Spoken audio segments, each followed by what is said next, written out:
hymns each week for the text to go along with the text. And I saw that suggestion and I looked at it and thought, oh, looks like a good one. Because I have no musical ability, I don't know when one is difficult to sing and play. And I got here today and Dory said, I talked to Judy and neither of us know this one. So can we pick another one? I said, sure.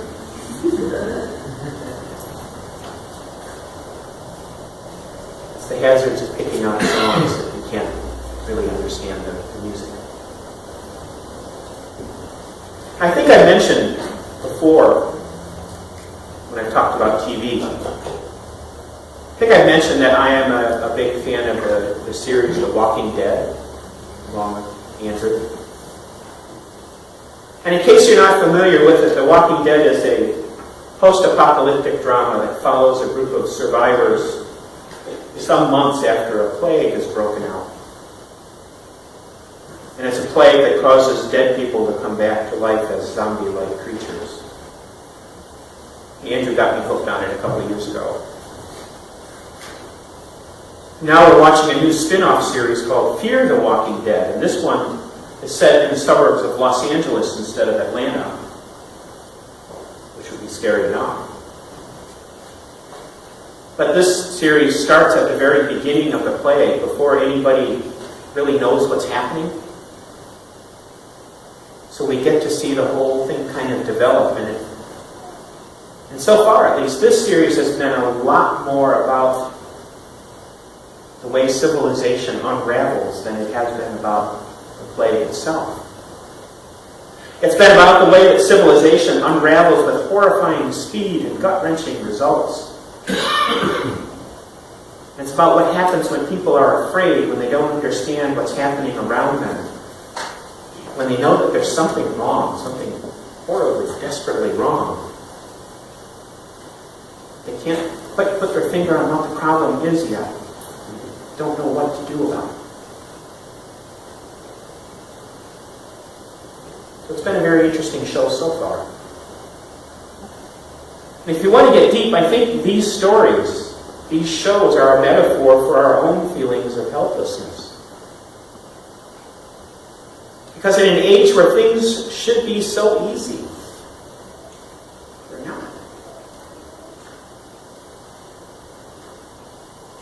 Instead, it's an age where we can imagine threats from every quarter, and we often feel pressure bearing down on us from all sides. Whether it's the show with the undead and their social infrastructure spiraling into the ground, or whether it's the real world and its terrorism and economic uncertainty and changing social mores and all the chaos that brings, we feel the pressure.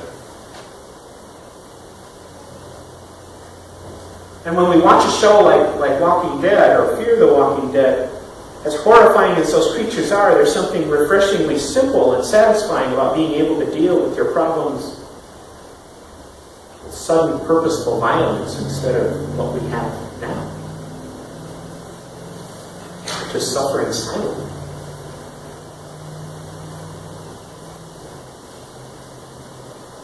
But you set that deep analysis aside, and there was this wonderfully beautifully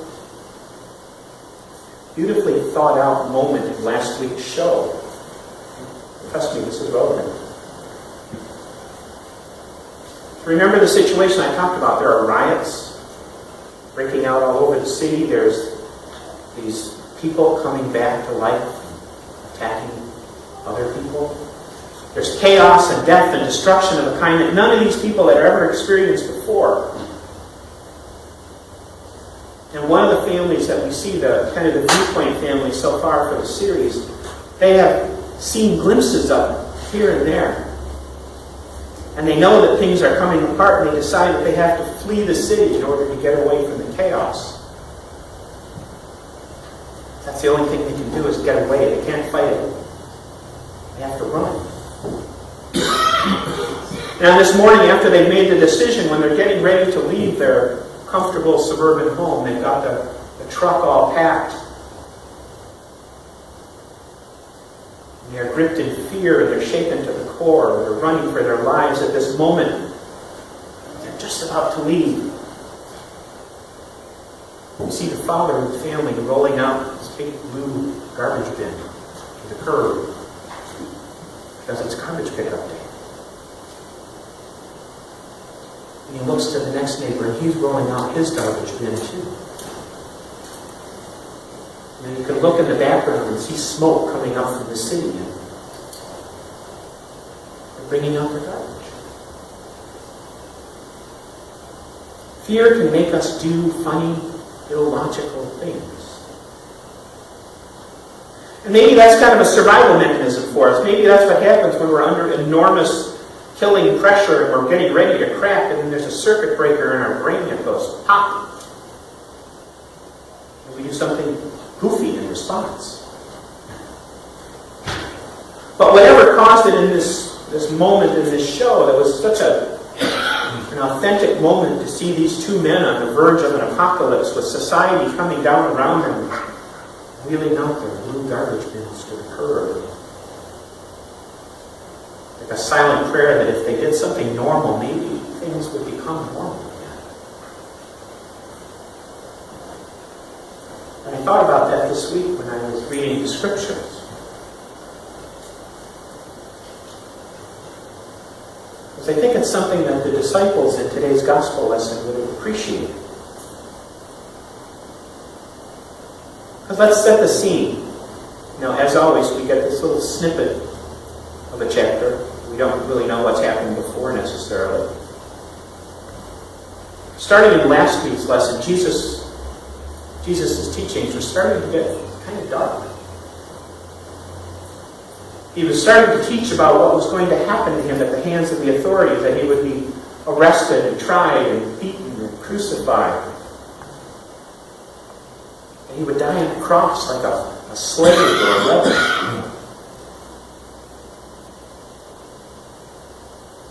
And I'm sure the disciples, as they listened to all this, had to be thinking, if that's going to happen to him, what's going to happen to us? They had to be thinking, if the Son of Man, the Messiah, because we know that's who he is, if the Messiah can be treated so horribly, what are they going to do to his followers? And then to top it off, after all of that from Jesus, earlier in the chapter, it's chapter 9, Peter and John and James were there on the mountaintop and they witnessed the transfiguration of Jesus. They were there to see Jesus transformed into this glowing divine being right before their eyes. And there he stood talking to Moses and Elijah.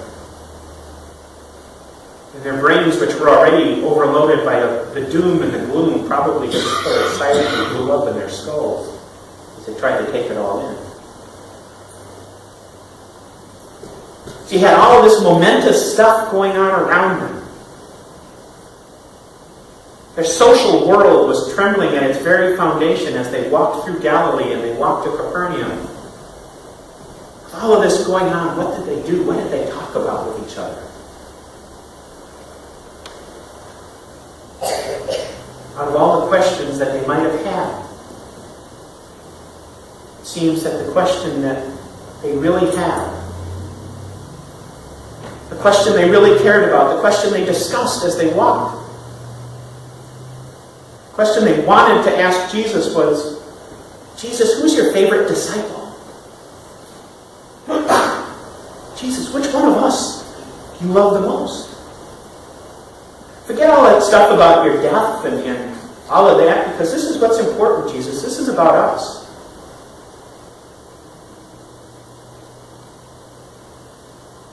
And hearing them argue on the way,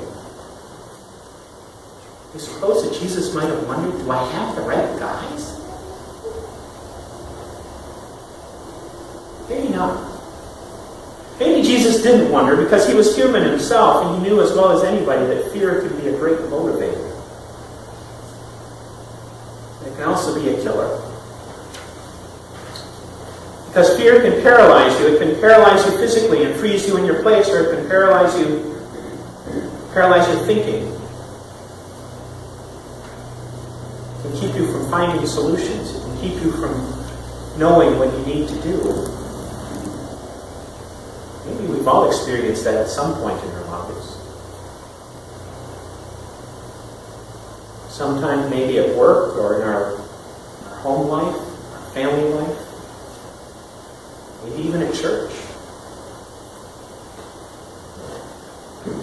But we see it happen, and it threatens to take a toll on us.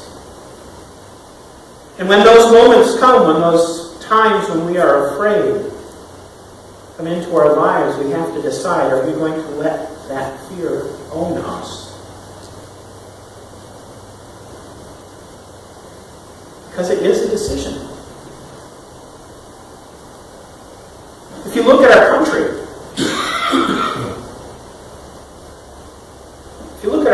we sometimes come perilously close to letting fear own us.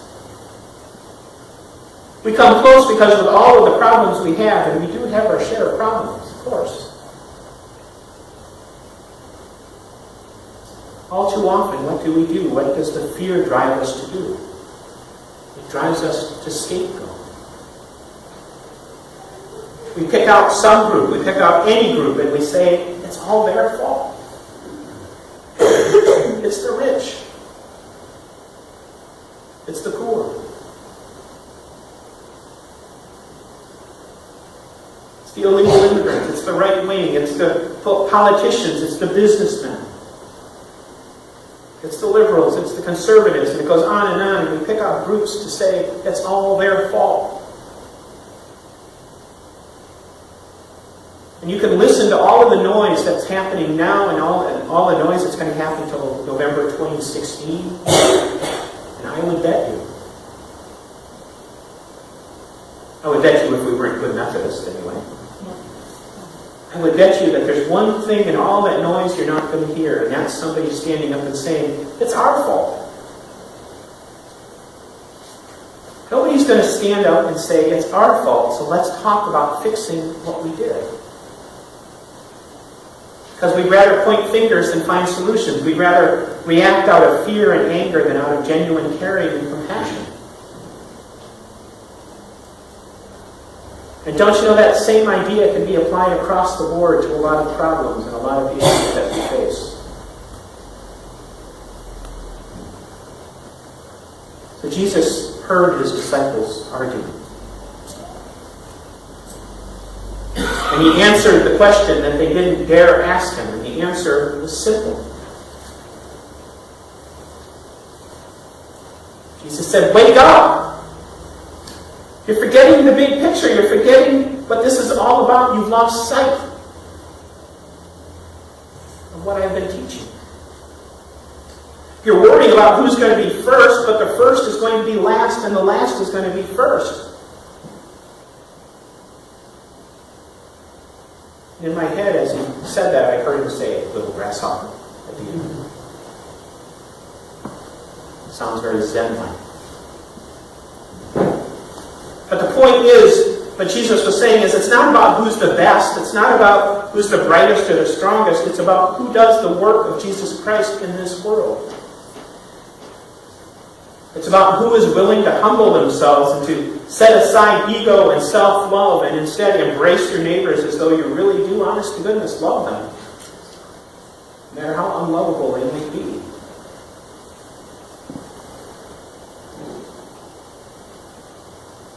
It's an issue we face as society, as a nation. It's an issue we might face ourselves. And it's something that many churches, at least, can sort of understand. Because many churches look at what's happening now, we look at our past and we panic, and it's easy to understand why.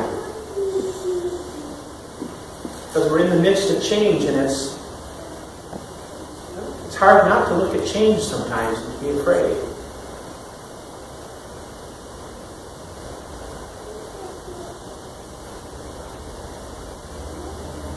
Particularly for churches. We have to realize that the ultimate solution to the problem doesn't lie just with putting butts in seats. It doesn't lie just with putting more money in the offering, although those are all good things. But the solution, if a church is faltering, the solution is to figure out how the church can and should be living out Christ's mission. Where it is. The solution, if we feel stressed, if we feel that there are problems, the solution is to look at the community and look at ourselves and look at our strengths and look at their needs and say, how have we stopped meeting the needs of the place where we are planted? And then once we have that answer, then we can start figuring out how to meet those needs. Methodism is unique among other churches, other denominations, in that reaching out to those around us and working for social justice and peace and finding ways to improve the lot of those who have little is part of what we are as a church. Because when we do that as a church and when we do that as human beings, we're working toward what Wesley called social holiness. Perfection. When you hear, oh, we're working toward perfection, that sets off alarm bells. But what it does not mean is that we are trying to become perfect. Only God can be perfect. But what it does mean is that we're working to perfect our love of Christ by actually living out the two great commandments. Love God with all your heart, soul, and mind, and love your neighbor as yourself.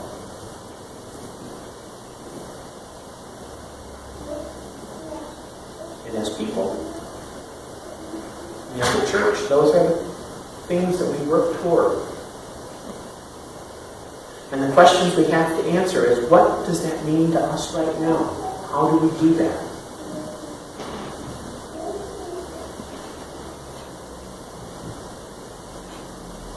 So we're looking at change.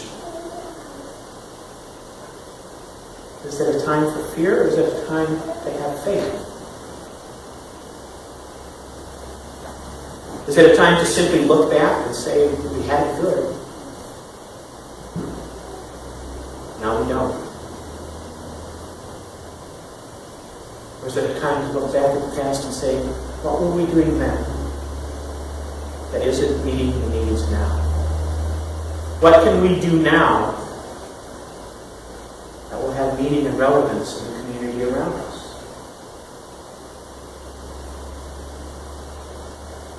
This is a chance to discern and embrace God's plan for our future.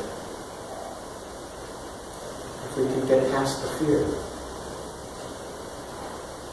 Let's forget fear and forget guilt, and let's get excited and be joyful that we get to participate in God's plan for this corner of the universe. Get excited that we can reach out for a future that God has planned for us. Just have to figure out what it is and reach for it without fear. Amen.